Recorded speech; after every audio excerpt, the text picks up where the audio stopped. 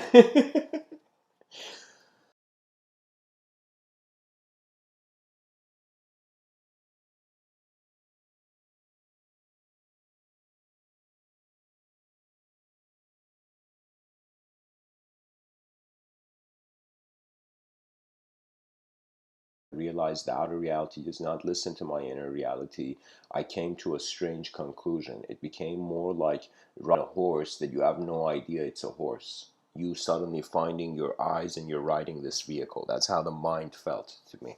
That's how intelligence felt, like something that is here. It is something that is automatically in accordance to the laws of nature, something that the human being participates in. You see, it gave us an ability to observe our internal workings. That's the significance of language. When you look at knowledge, all these kids that are going to school, if you ask them, why are you going to school? The kid's like, oh, I'm being told to. Some kids may be actually interested. They want to go experience a new environment. You know, but the reality is,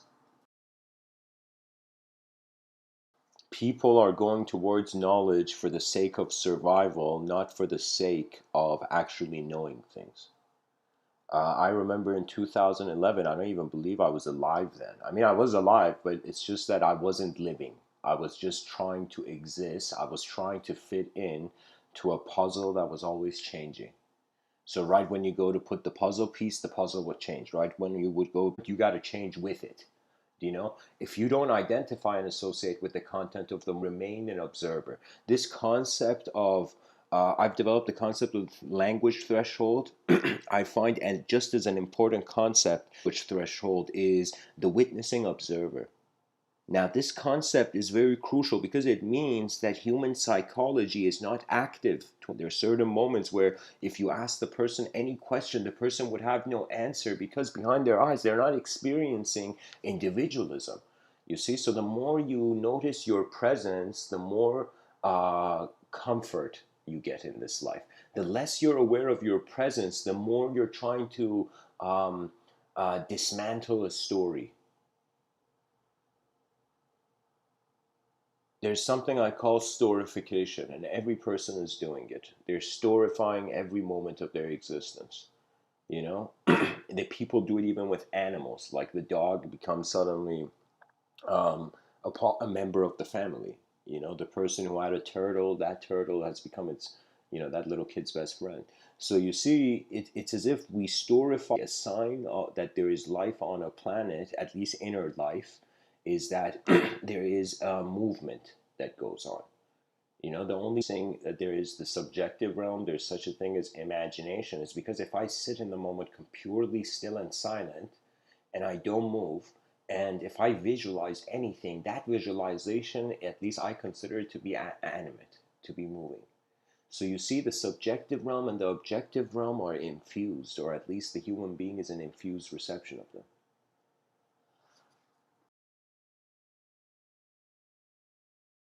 I believe very evidently. That means anybody who wants evidence, I'll tell you that we are living in a multidimensional reality, because if you ask what the edge of a dimension is, it is where phenomenology from that one dimension finds itself limited. So it's like when you find one world that's limited, and then you can tell the limitation of other worlds that they fall into that pattern.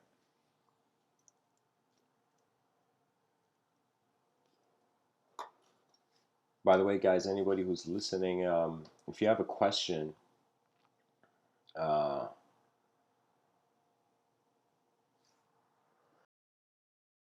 specific question, if anybody has, yeah, to continue, hence the world is multidimensional. It could mean that there's many selves in one moment of or one experience of a world.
I find the inner realms. What that means is, let's divide the moment into what's in front of your eyes and what is behind your eyes. What is in front of your eyes, it is objective. That means whether your attention is on it or not, the object can exist. What is behind your eyes, only with your attention it is evoked. And so it's kind of like after the person has concentrated, open yourself up to a subjective life. Now, a subjective life is a different relationship with the past and the future.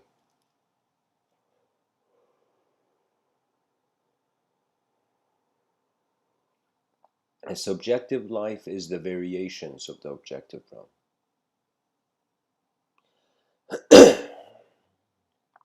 It's like a world inside a world, where in that world it's more like a glove for us and we can change it. Behind my eyes, I could visualize I see in the on the ground to kind of be on the air, in the air. And even though I visualize it to be in the air, that visualization is not prone to gravity. That means gravity doesn't bring that imagined kind of, let's say, cup in my imagination down, right? It doesn't, like, there's the gravity doesn't act on your subtler plane, so on your subjective realm. What does that mean? That means the nature of the subjective realm is either it has no mass but it has projection and image.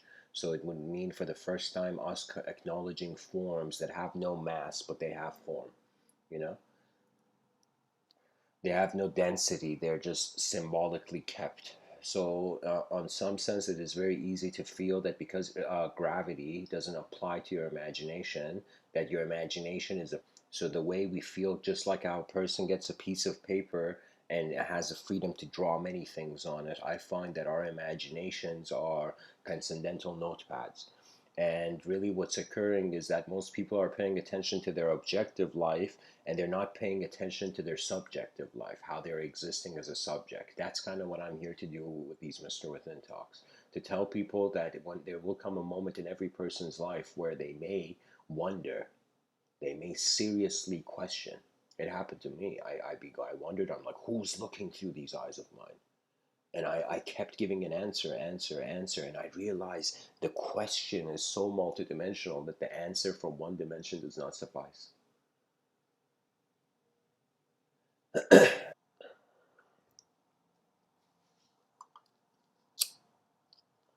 Now, if the world is multidimensional, so here's the question. Here we can kind of see like four possibilities here.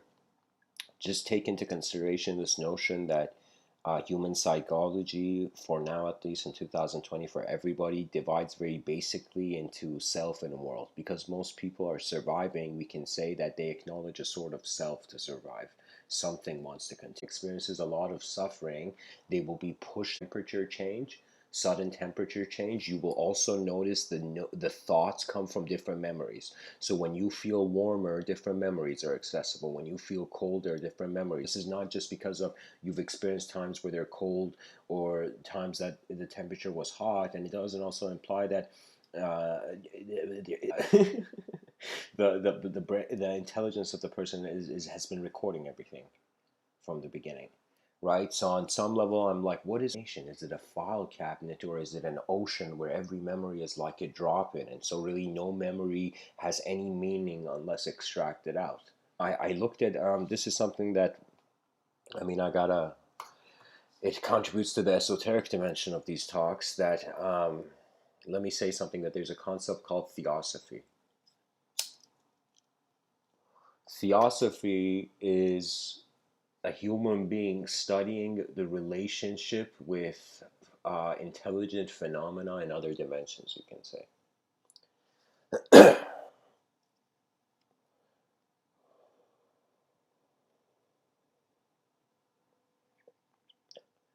Many people want to see what's behind doors that have arose in their realm.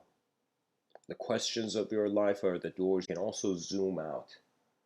And often when I give these talks, I find myself navigating between various elevations where I am observing what is in my sight.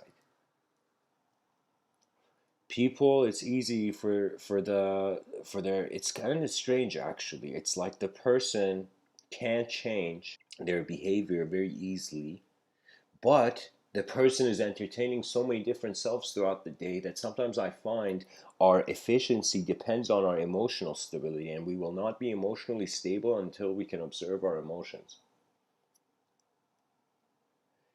The reason I brought up theosophy is because eventually man's mind will question the invisible other. That means we are a visible self. So there's yourself and then there's others, correct? So now we're wondering, if there is an invisible self, could there be an invisible other, right? And what is the nature of this invisible other that in ancient traditions there's been so many? Do you know how many mystical traditions throughout the world have spoken about thoughts being a sort of veil of the actual reality that there is? Why do you think in yoga and meditation they have this key intense kind of discipline towards renunciation? Like I mean extreme. I remember there was this one yogi, which it didn't make sense to me, but the yogi was meditating in a bathroom, like in a public bathroom, and one of his disciples came up to him and said, "What? Why? Why here? What the fuck? Why are you here?" You know. And that yogi said, because the stench of material existence is worse. And I'm like, holy shit, no pun intended. But it was like it was one of those situations where where I was like, too extreme, too extreme, too much inner reality. That person, you see, you can get caught in your inner realm and totally forget about the outside life. That's what happens to an angry, because they are convinced what they see is the ultimate correctness. And so you cannot tell someone who thinks they are correct that they're wrong, because the thought of them being wrong is not there in their experience. You know, I remember there came a time where I mean, I've gone through certain transformations of character being that goes on through life, but there came a moment where I was in a conflict with, I won't mention who, but somebody very closely related, and that person came very close and was like a machine gun of negative commentary. The person was angry at themselves, but they couldn't confront themselves, so I was in front of them, and guess what? Sometimes life uses you as a punching bag.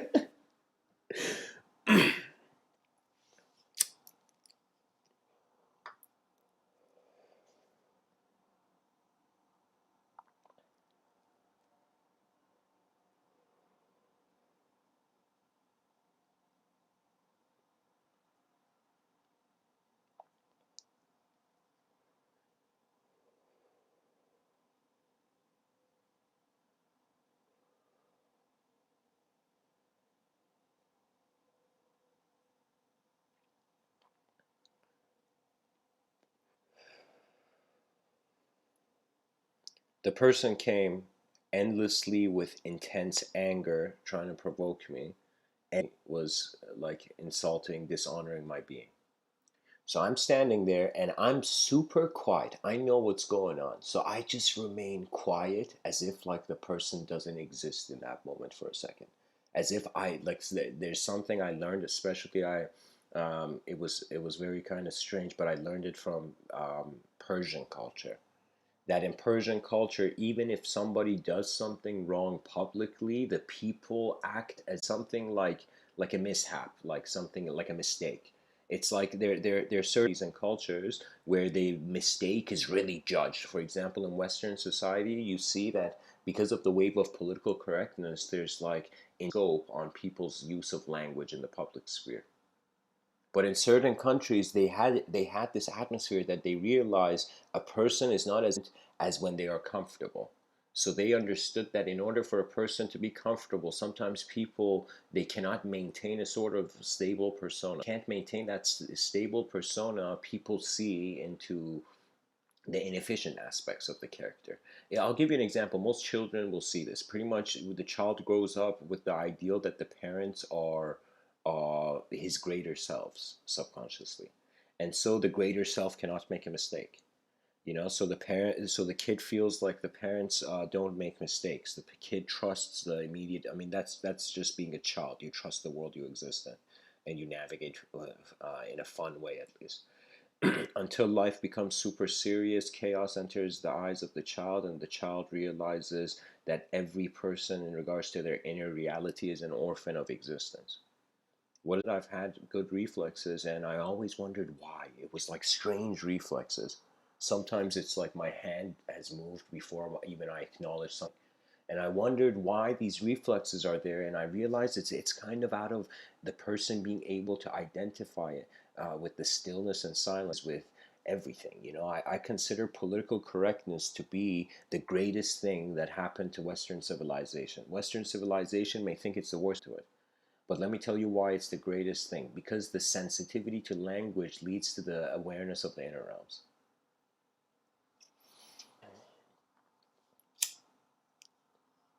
Life is fascinating. That means, regardless of what you do, quite just like how people are being born, like I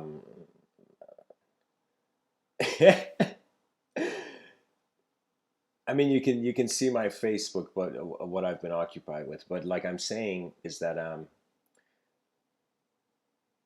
I've been going downtown Toronto, and I've been discovering human psychology. And I have noticed what the great deception is. Kind of like the where how extinction, the inner extinction, is coming sooner than the outer extinction. What I mean by that is that any civilization, they are as advanced based on as much as they trust themselves or they don't trust themselves. And when you look at the average person in society, we are much more sophisticated. We got much more sophisticated gadgets. We got much more sophisticated analysis of the sensory perception. However, there is a lack of integrity to abide by what is simply present. So what I mean by that is that society is an simulation. It's a simulation of every person's contribution. Now, people contribute in many ways. Some people may be afraid to be honest. They put two and two together, and they're like, okay, if I want to survive, the less honest I am, the less I can get hurt, or the less people attack the who I really am, and they attack who they think I am. Like there is that mentality. But I'm saying it's not worth it. There will come a life where the simple principles of your life will revisit you. They will find you. You will have a reunion with a simpler self. Usually it happens after every failure. After some chaotic moment, you're like, holy shit, maybe I need to look at the order a little bit.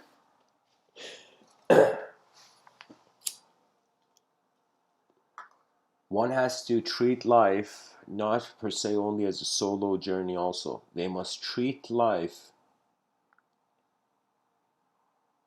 as a co creation, which means the hardest thing for an individual consciousness to do, to see that its loneliness is not loneliness. The reason I chose this wallpaper, guys, it's all, celestial phenomena. What I mean by that is you can see billions of trillions of stars in the universe. But the thing is, the same moment, we can also see all of this to be elements in the void. We can also see all of this to be energetic reality. So what does that mean? That means we are defined based on the choice of self from world. So what it is eventually, I think philosophers in 50 years may make this as a common ideal, that we are like orbs of attention, and the content of this orb is being storified into our meaning.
You know, evolution is fascinating because it suggests a self is changing from one world to another. So, what does that mean? In us changing, in the self changing, the world changes as well. If the mind, if we say your moment, your experience of this present moment that you're alive right now is being simultaneously your mind, and we see that the mind in some sense projects a subjective self, not the character you are subjectively, and we wonder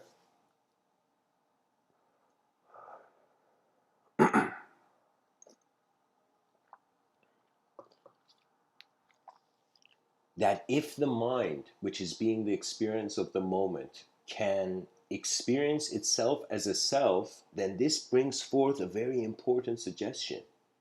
We are being, the mind is being the world, and then extracting from that world a self. So that means there is a subjective realm prior to a subjective self. And from that realm, just like how from the earth came man, from the subjective realm came the ego. Now, when you go to look at that subjective realm, it becomes the positioning of attention. So it's as if your creature of attention means that this creature of attention is not limited. It's not a creature purely. Matter is in the attention of this being. So what that means is just like how you could imagine like in 10 days how you would be dressed. Like how tomorrow, similarly, you can imagine how the world is tomorrow. The mind can simulate not only senses of self world, and it's actually the subconscious is the world of the self.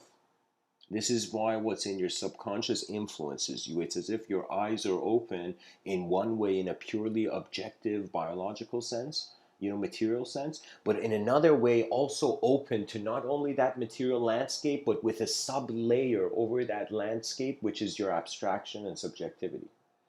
And really, civilization so far, we have advanced so far. Why? Because we acknowledged consciousness. We acknowledged we were alive. This is why any person in any narrative that fights for life or defends life, suddenly the whole species is like, holy shit, that's beautiful. Because it is an effort, the right intention to continue. Rumi has this poem. Just listen to this. From this poem, you can see the psychology this people had 700 years ago. Rumi says, I died as a plant, and I'm going to explain, I'm going to kind of dive into the quote. I'm going to explain it as I kind of say it.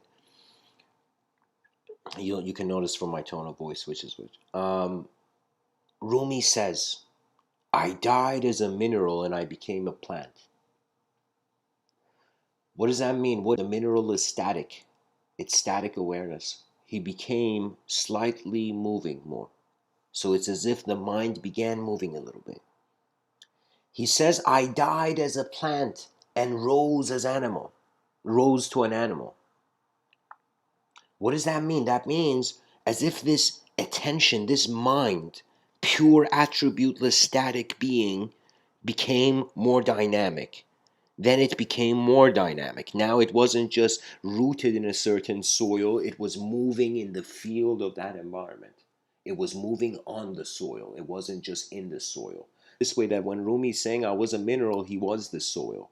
When he was a plant, he sprouted from the soil, a kind of different shift in dimensionality. And then he says, I rose to animal from plant, after I died as a plant. So what does that mean? That means he was purely rooted in the world. That means there was no free will. Then there came, he said, I rose to animal. There came will. The will wasn't free yet, but at least it emerged. The creature could choose where on the dirt it could walk to. Before, in the plant realm, it was rooted somewhere. For its whole life, it was just being a chunk of the land, conscious chunk of the land. Then it became a conscious mover, a movement upon the unconscious. right?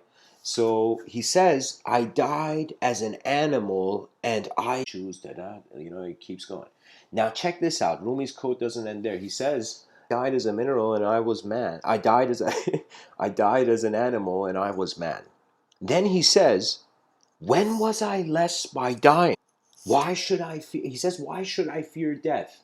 When was I less by dying? Check out the ability. The moment he reached the human position, there came the question, how is death death in the face of evolution? Rumi goes on to say, he says, I died as man. And what does he say? Let me see if I can remember exactly. He says, I died as man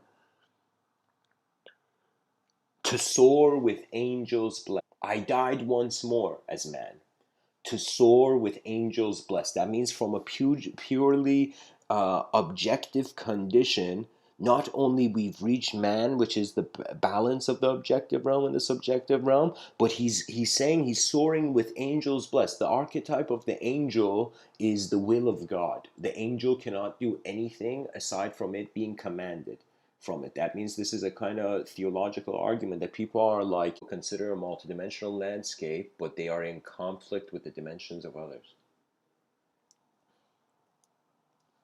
Do you know how strange the future generations feel like their ancestors, and they realize we at any moment in our lives could have acted way differently than we are now. The choices we make do suggest our destiny, in some sense, but they in some sense give us access.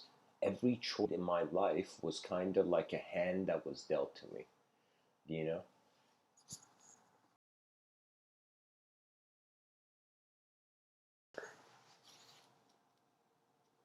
can be seen to be the world, not the self. The self can be seen to be an imagination, an illusion of consciousness. That really man is the voice of his environment, and if he is being moved or puppeteered by the laws of the cosmos, the laws of nature. In other words, one can see a chaotic source to consciousness, meaninglessness, as if like the person suddenly went to heaven and finally could ask God, and he's like, God, why did you create all this? And then God looks at that heavenly being at that point and says, because I wanted to. And the dude's like, holy shit, the world started. Everybody's conditioned to be a person. But when you understand that this person is being present in altering states of mind every moment, every step, it's like, I personally even consider it to so fast. Based on how you sleep, it's going to suggest how you dream. So for example, if you sleep, excuse me, but if you sleep and you didn't use the restroom, in your dreams you're gonna have that panic of running away, because somehow the being wants to get up, the body wants to get up, you know.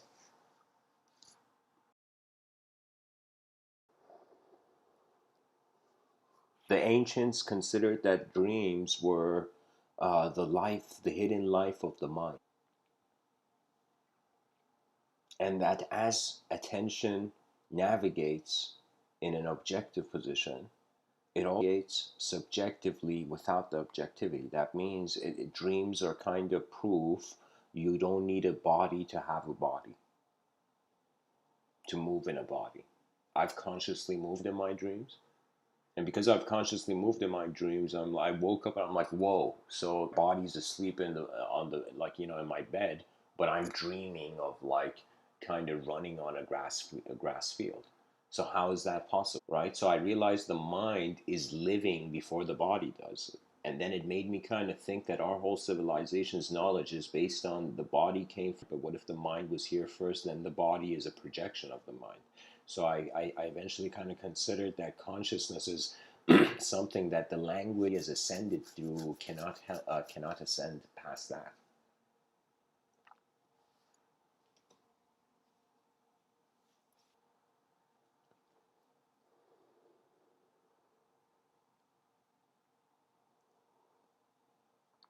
I find that scholars have said a culture evolves as fast as its language does. Civilization will not evolve if people are have the same, like our ability to counter the extinction scenario our species has ahead is by becoming responsible for the dimensions we have access to. So puts the mindset of the person, the ego suddenly gets liberated from its endless need to compete. So what does that mean? That means this doesn't mean you don't the competitive will is gone. It just means you see the long term. You see the grand picture, and it's as if like entering a building where you're familiar with the building is and entering a building you're not familiar with.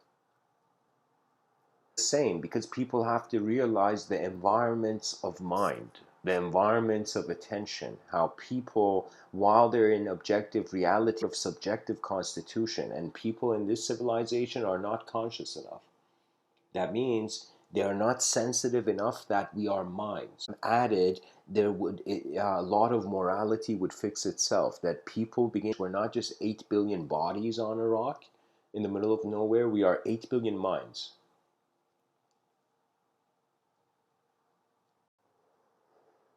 That means people will look at each other, and instead of assuming they know each other, they will forever be unknown mysteries to one another. And that's when you no longer create perfection, and then you really get to experience liberation. You see, some people will, oh, this is the most crucial thing. They never said it, but they should have thoughts, kid.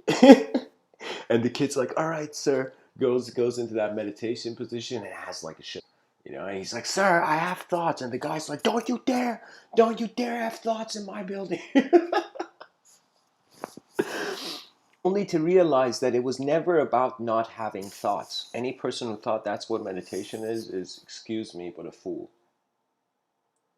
No, you can't. It's like the content of your mind in certain areas of reality are not your choice. Like on this video, and now I'm saying these words. Was it your choice? Yes, the access to my voice was a choice, but what words I'm saying is for choice. Do you see? So here's a good question. If they came and asked the person, you could have one wish, what would it be? And there's a cop-out answer, which is to have infinite wishes, but I to see what is real. That is why the concept of truth has always come. You see, I find a spirit evoked. It's a sort of value of a system.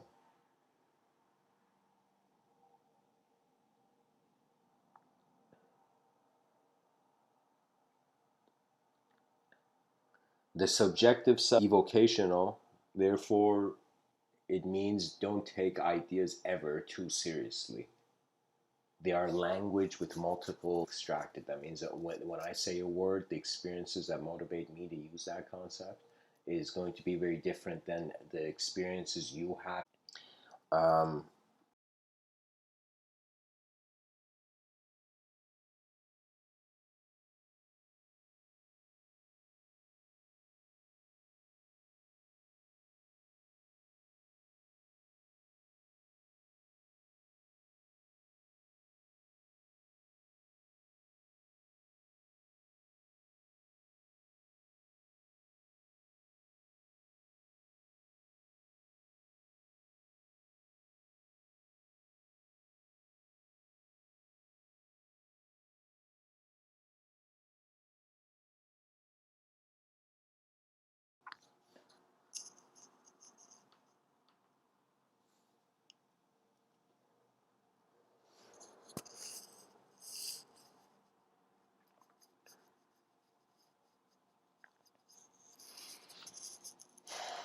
so let's just imagine 8 billion people realize there are 8 billion minds. They realize in order to speak of the language of the mind, that means there's no greater language vocally. The evolution of language has reached a stasis, but it's of Language is going to be the observance of language. So that's what I mean. And imagine these 8 billion minds observing reality before identifying, you know. So what does that give you? Whenever you identify something, you limit your reception.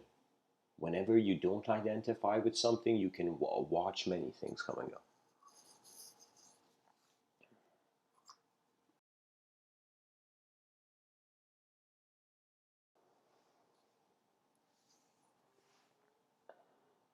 There should be a school imagination studies, you know.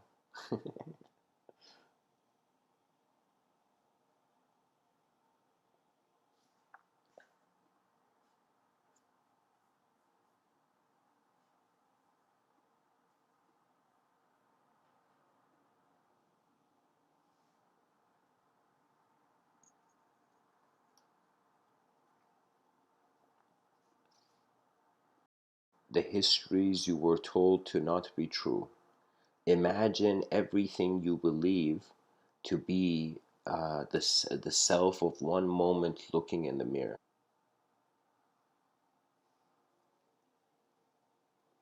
A person's intuitive ability means how they can witness the content without being part of it. That's how you can navigate. That means if I'm inside a box, I can't move the box. So you must be outside of the box to move the box. Now imagine one's name or who they are subjectively is a box. So I'm just saying, when you linguistic simulation, when you become a being that is aware of the language threshold, you in some sense see that they have a wonder is how long will the civilization, the human design, continue. And then I wonder how long, and then eventually I see that time is truly the navigator. Change is the change. How the universe is changing is holding the steering wheel of our inner realities to some degree.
Share with the audience that there's something called the Kardashev scale, and there was this astronomer named Nikolai Kardashev, um, that in the 1960s, this is very profound, right? He's kind of designed like a method of measuring a civilization's technological ability based on that civilization can use its energy and resources. You know, and so he's kind of come up with this idea that there are three categories for types of civilization. It says a type 1 civilization is a planetary civilization. What that means is this civilization can use and store all of the energy available on its planet.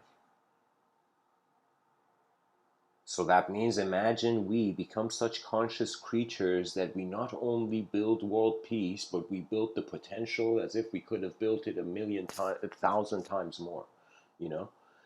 And so that's when we are a planetary civilization, where we are, the planet is in the control of the free will of the species. You see, a king is as great as his kingdom.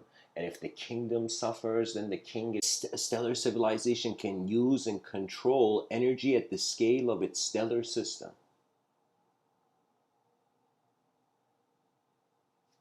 I think what he means is that we're going to reach a point where we can use our sun. We have full use of our. Double check this to see if this is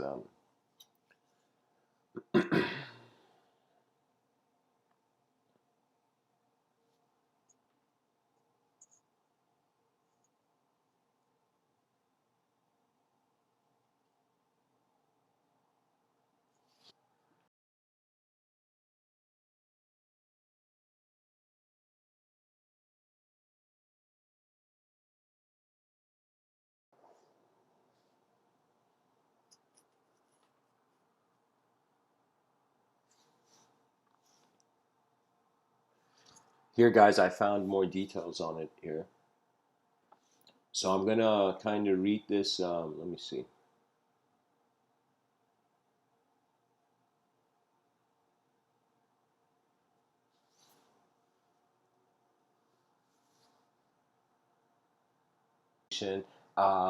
Can control. Can we can literally we become so advanced as a civilization where we're harnessing the power of our sun. Methods of that, you can actually see it. I'll see if I can find a video and share it for the audience. Then we have a type 3 civilization, a civilization in of energy at the scale of its own galaxy, with energy consumption at 4 times 10 to the power of 44 erg per second.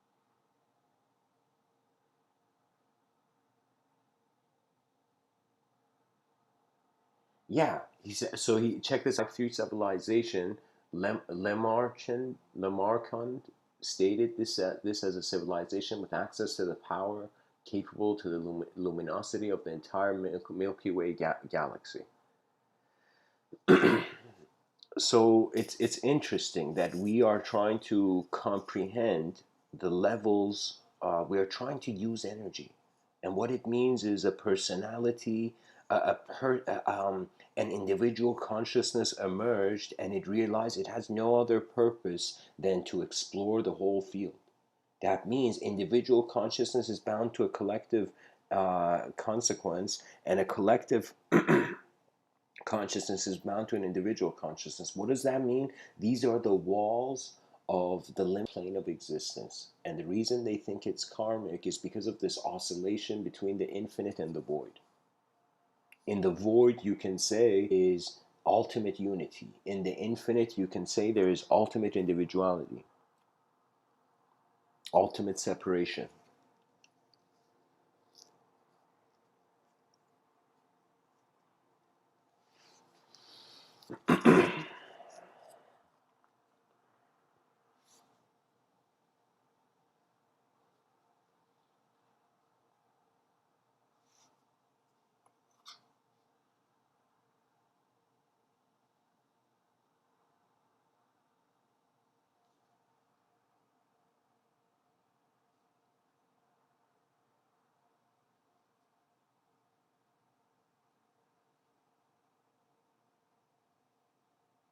Oh, check this out, guys. This is good to read. It's about a type 1, how to kind of methods of attaining a type 1 civilization.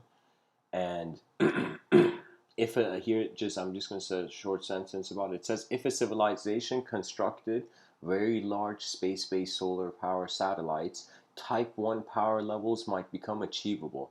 These could convert sunlight to microwave power and beam that to collectors on Earth. Which is kind of fascinating, guys, as if lens between the sun, and this lens filters what we want to come to us, from the sun.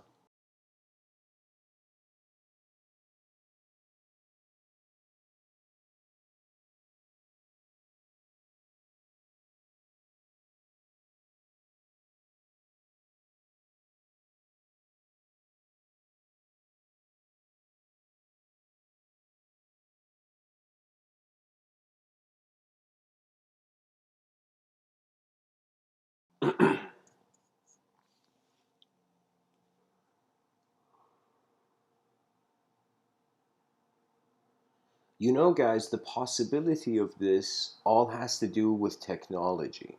So it's like what we are doing really is the outcome. So if our technology evolves, what we do has a different influence, different consequence.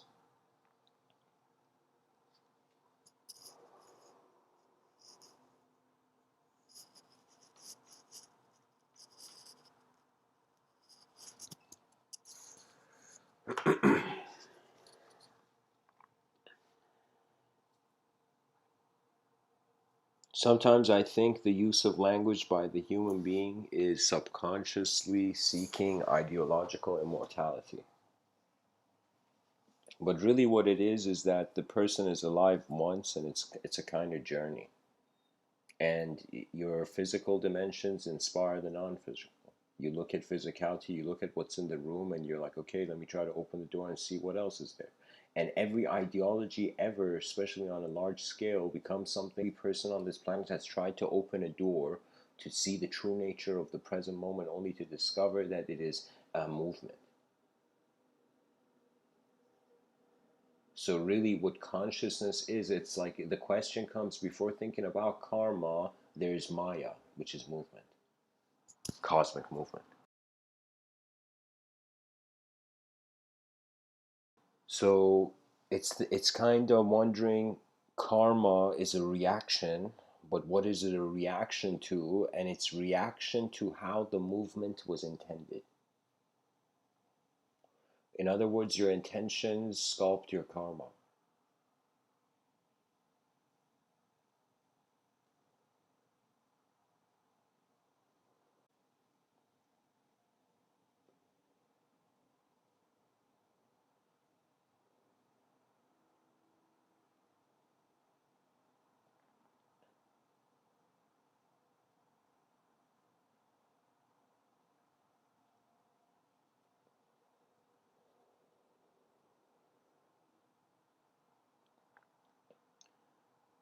If the purpose of the body is to exist, body needs a mind to exist.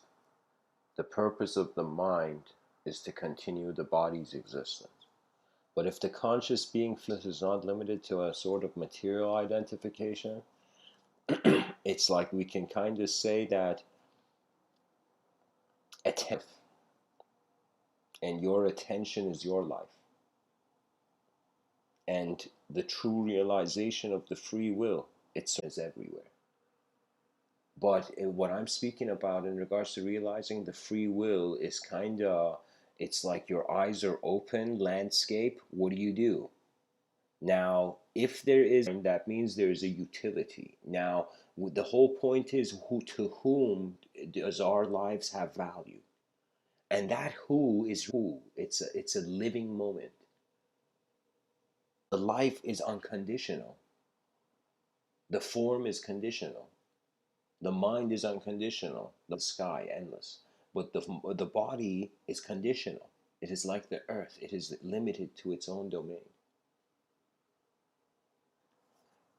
So I kind of got really thanks Vedanta, but like I came to a point where I wondered where in Vedic idea of prana and that the life force is through the breath. And of course the word soul, you go look at its derivation and it comes from breath, in many names, you know. And so why does it come from the breath? Because when the person stopped breathing, their mind stopped being animate in the body. So it was as if like either it went fully blank, like the power when you put the you took you unplugged the projector from the wall, or in some sense it left. It was like there was something there. The breath was living in the body. The breath was living in the body. The body was not living in the air.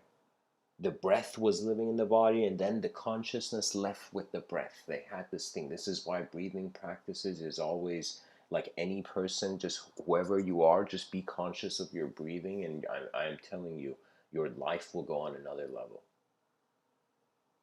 When you're there are moments where the mind will bow to the body, become a mistake, and there will be moments where the body will bow to the mind to realize that in some sense it was a mistake. And strangely, the mind seems to be an artist that is living in its artwork. That our energy defines us, and the way it expresses is our individuality. So, anyways, guys, even if it is, we have been continuing. Regardless of the chaos and order, man is here. The glow of humanity, it's like a lamp in the wind, and it's like the species' advancement is how much we cover this flame from extinction. When you realize the whole species is going towards an end, then you really truly wonder about how you began. How And any person that has an ability to confront that which originates, that which starts, and that which maintains it off from its source. So that flower, even though the lover gives it to the lover, but it becomes one of those situations where the flower has died. It's as if the death of the flower is the birth of the romance. So what I mean by that is that certain dimensions of perception and reality, it's like that. Certain subjective phenomena, it's like the person experiences in their personal kind of realm. In personal sense, you cannot kind of, if you take it out of your personal dimensions, it's not made for them personal.